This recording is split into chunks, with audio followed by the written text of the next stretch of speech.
Because in my head, I was like, of course this place is going to stay filled. It's a rental. Like I don't need to worry about that. Just because I wanted to justify the numbers so badly, because I wanted to buy it so badly. I wanted to get started in real estate. Little adjustments in each one of these categories can drastically change how appealing a deal is. In a spreadsheet, any deal can look great. All these adjustments I was making too weren't anything that obvious. Just, oh, there's a 5% vacancy rate versus 10%. 10% maintenance reserves instead of 15%. Collections, assuming that everyone will always pay every month. I was naive and didn't understand. I was like, well, they legally have to pay. So of course I'll put 100% collections. Stupid. It is really tempting and easy to pad your underwriting in the spreadsheets in a way that will not accurately represent how the deal performs in the streets. I'd say our first 5 deals, I was guilty of this. They were all low income housing. So for the rehab estimates, we ballparked it. We rushed and didn't get actual quotes. So again, in the spreadsheets, of course it looked great. We were wrong about the rehab quotes prices because we didn't check every item and we didn't get full enough bids. Going back to purchase price, we ran our numbers not including title and closing fees. Pretty easy mistake there. Vacancy rate. This is our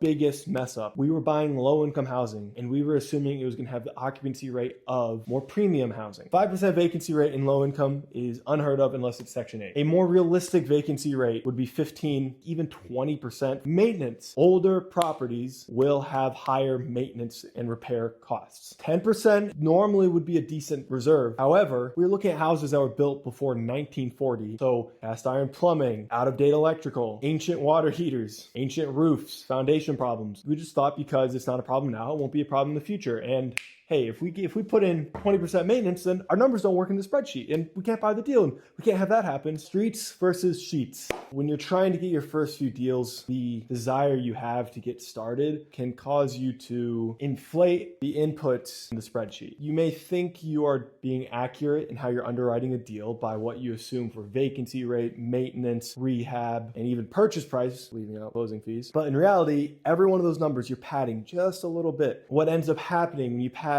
every single one of those items, pad the rehab a little bit on the vacancy, a little bit on the maintenance, and a little bit on the collections, your numbers get thrown off and they will not translate to the streets or how the property actually performs. For our first few deals, I was extremely guilty of this. So bad that I even borderline deleted occupancy.